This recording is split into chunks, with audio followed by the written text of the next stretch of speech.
ექსპერიმენტების დამსახურებაა, რომ განვითარების ისეთ ეტაპზე მოვედით, როგორზეც ახლა ვიმყოფებით. რომ არა ექსპერიმენტები არ გვექნებოდა ელექტროობა, ინტერნეტი, მედიცინა და კიდევ ძალიან ბევრი რამ. თუმცა ექსპერიმენტების ისტორია ნათელი არ ყოფილა. ხშირად ბნელ, არაეთიკურ და უცნაურ ექსპერიმენტებს ატარებდნენ. მაგალითად, როგორიც არის სპილოსთვის LSD-ის მიცემა. ზოგიერთ ცხოველებს, მათ შორის სპილოებს, შეჯვარების პერიოდში ახასიათებთ უცნაური ქცევა. უდიდებათ საფერთხლის ჯირკვლები, ხდებიან უფრო აგრესიულები და ნაკლებად დამჯერები. 60 წლებში მეცნიერებმა გადაწყვიტეს, რომ მსგავსი ქცევა ხელს უშლიდა ამ სპილოების გამრავლებას და გადარჩენას და უნდა გაეთავისუფლებინათ ამ ფენომენისგან. თავიანთი კვლევების ობიექტად აირჩიეს 14 წლის აზიური სპილო ტუსკო, რომელიც ოკლაჰომა სიტის ზოოპარკში ცხოვრობდა. იმისათვის, რომ ეს მდგომარეობა შეესწავლათ, ჯერ უნდა გამოეწვიათ ხელოვნურად და ჩათვალეს, რომ ამ ფენომენის ხელოვნურად გამოსაწვევად კარგი გადაწყვეტილება იყო LSD შეეყვანათ სპილოში. ზოგადად ისტორიის განმავლობაში ბევრი ექსპერიმენტი არ ჩატარებულა სპილოებზე, ამიტომაც არ იყვნენ დარწმუნებულები თუ რა დოზა იქნებოდა საჭირო. ერთადერთი რაც რჩებოდათ იყო ის, რომ ევარაუდათ. მოკლედ, ივარაუდეს და გადაწყვიტეს, რომ 297 მილიგრამი შეეყვანათ სპილოსთვის. რაც 25-ჯერ უფრო მეტია, ვიდრე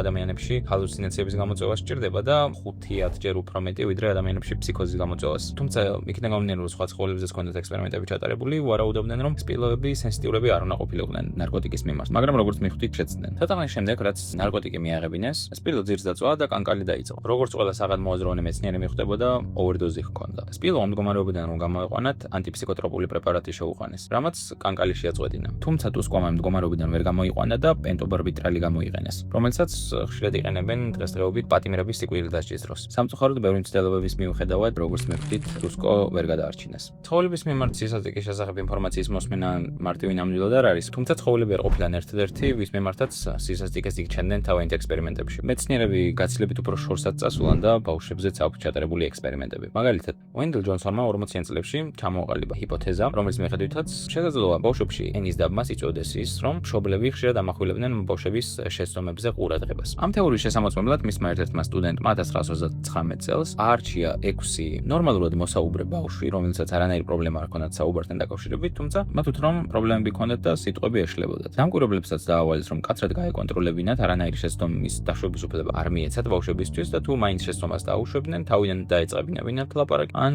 დაესაჯათ. სემესტრის დასასრულში ყველა ბავშვი უფრო ნაკლებს ლაპარაკობდა, გახდნენ უფრო მორიდებულები, მორცხვები.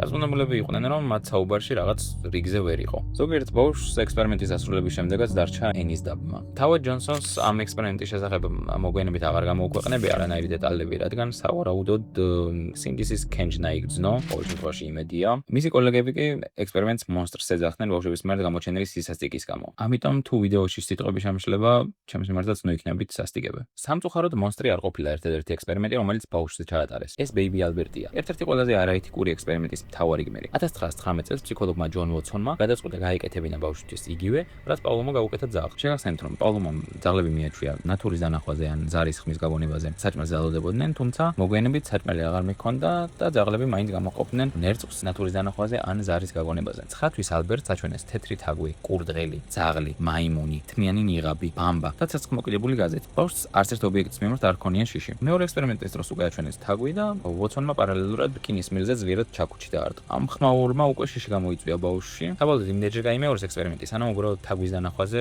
პანიკურ ტირილს არ ეხავდა ბავშვი. გაიმეორეს იგივე ექსპერიმენტი სხვა ცხოველებთანაც და საბოლოო ჯამში ალბერტ ჩამოუყალიბდა შიში ძაღლის, კურდღლის, მაიმუნის და ბეწვიანი ნიღბისაც კი. მოკლედ ყველაფრის, რაც თაგვის ბეწვს აგონებდა. ხო, ესეც საშინელი ექსპერიმენტი ჩაატარეს, მაგრამ თავარი ვილანი ექსპერიმენტის ალბათ მაინც ბავშვის დედა, იმიტომ რომ ჯერ ექსპერიმენტში მიაღებინა მონაწილეობა, უფლება მისცა რომ თავიშვილზე ექსპერიმენტი ჩაეტარებინათ და მოგვიანებით უკვე იქამდე წაიყვანა ბავშვი, სანამ შეეცდებოდნენ რომ ეს შიშები უკან გაექროთ. ზუსტი ინფორმაცია არ არსებობს, როგორ განვითარდა ალბერტის ცხოვრება, მაგრამ ერთ-ერთი წყაროს მიხედვით 97 წელს იცოცხლა და 2007 წელს გარდაიცვალა. არ არსებობს იმის სამხილი რეალურად შიშები სიცოცხლის ბოლომდე დარჩა თუ არა. ისეთი ექსპერიმენტებიც ხშირად ყოფილა ისტორიაში, როცა საერთოდ სხვა რამის შესწავლას ცდილობდნენ და საერთოდ სხვა შედეგები მიიღეს. 1924 წელს ფსიქოლოგიის კურსდამთავრებულმა კარნი ლენდისმა გადაწყვიტა ჩაეტარებინა ექსპერიმენტი და გაერკვია ერთნაირ რეაქციას გამოხატავდნენ თუ არა სხვადასხვა ემოციების დროს ადამიანები. მაგალითად, შიშზე, შოკზე, ბედნიერებაზე და სხვა ემოციებზე. ექსპერიმენტის მონაწილეების უმეტესობა სტუდენტი იყო. თუ ყველა სახე დაუხაზეს შავი ხაზებით, რათა სახის კუნთების მოძრაობა შეესწავლათ. შემდეგ ხელოვნურად ქმნიდნენ სხვადასხვა სიტუაციებს, რომ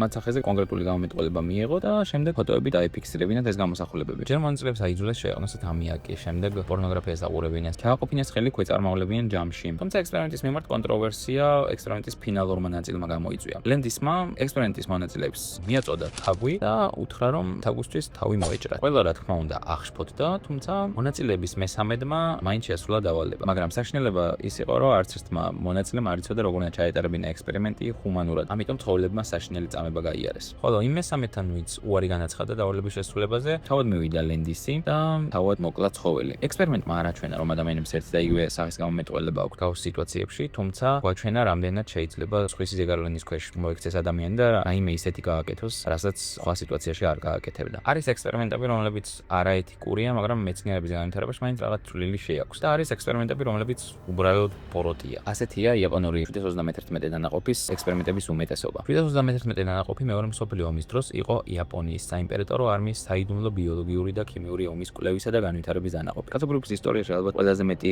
ადამიანის წამების ექსპერიმენტი 751 დანაყოფმა ჩაატარა. მათი ხელმძღვანელი იყო შიროიში და მისი მოგონილი არის ამ ექსპერიმენტების უმრავლესობა. მაგალითად, ადამიანებს აიძულებდნენ ხელები ან ფეხები ყინულით სავსე აბზანაში ჩაეყოთ და ასე ყოფილიყვნენ იქამდე, სანამ მთლიანად არ გაეყინებოდათ კიდურები. შემდეგ გამოიყვანდნენ და თავიდან ცდილობდნენ, რომ გაელღოთ. მაგალითად, ასხავდნენ ადუღებულ წყალს ამ გაყინულ კიდურებზე ან ცეცხლს უშვერდნენ პაციენტს. ან უბრალოდ მთელი ღამე მკურნალობის გარეშე ტოვებდნენ და აინტერესებდათ რამდენ ხანში მოახერხებდა თვითონ სისხლის ცირკულაცია, რომ გაელღო ყინული. ერთხელ გამოიყვანეს, ჩაამტკრივეს ადამიანები და იარაღი გაისროლეს. აინტერესებდათ რამდენ ადამიანში გაივლიდა ტყვია, მანამ სანამ გაჩერდებოდა. ასევე ტესტავდნენ ცივ იარაღებსაც ღია და დახურულ კანზე. ჩინელ კომუნისტებში, ბავშვებში, მოხუც ფერმერებში სხვა დაავადებები შეჰყავდათ, როგორებიც არის ქოლერა და შავი ჭირი და შემდეგ ორგანოებს აჭრიდნენ, მანამ სანამ ცოცხლები იყვნენ, რომ ენახათ როგორ მოქმედებდა სხვა ორგანოზე ესათვის დაავადება. კიდევ უამრავი საშინელება გაუკეთებია ამ დანაყოფს, თუმცა საკმაოდ ხანგრძლივი და არასასიამოვნო თემა არის იმისთვის, რომ ამ ვიდეოში ჩავდიო ყველაფერი. საბოლოოდ ამდენ ნეგატიურ ექსპერიმენტში ჩახედვის შემდეგ რთულია შერეული გრძნობები არ გაგიჩნდეს. თუმცა ის მას არ ნიშნავს, რომ მეცნიერება მაინც და მაინც ცუდია. პირიქით, მეცნიერება რო არა, ახლა ამ ვიდეოს ვერ ჩავწერდი. უბრალოდ ისტორია გვანახებს რა ხდება, როცა არ არსებობს კონკრეტული დაწესებული ზღვარი და სადამდე შეუძლია ადამიანს წავიდეს თავისი მიზნების, ეგოს ან კიდევ უამრავი რაღაცის გამო. ზოგი ექსპერიმენტი ინტერესის გამო ჩაატარეს, ზოგიც სიამაყის და ზოგიც 751 რაზმის მსგავსად უბრალოდ სიბოროტე დამალეს პროგრესის სახელით. ცნობის მოყოლება მაგარია, უბრალოდ საკუთარი თავი არ უნდა დავკარგოთ. მადლობა ვიდეოს ყურებისთვის, გამოიწერეთ არხი, დაალაიქეთ ვიდეო, მომავალ შეხვედრამდე.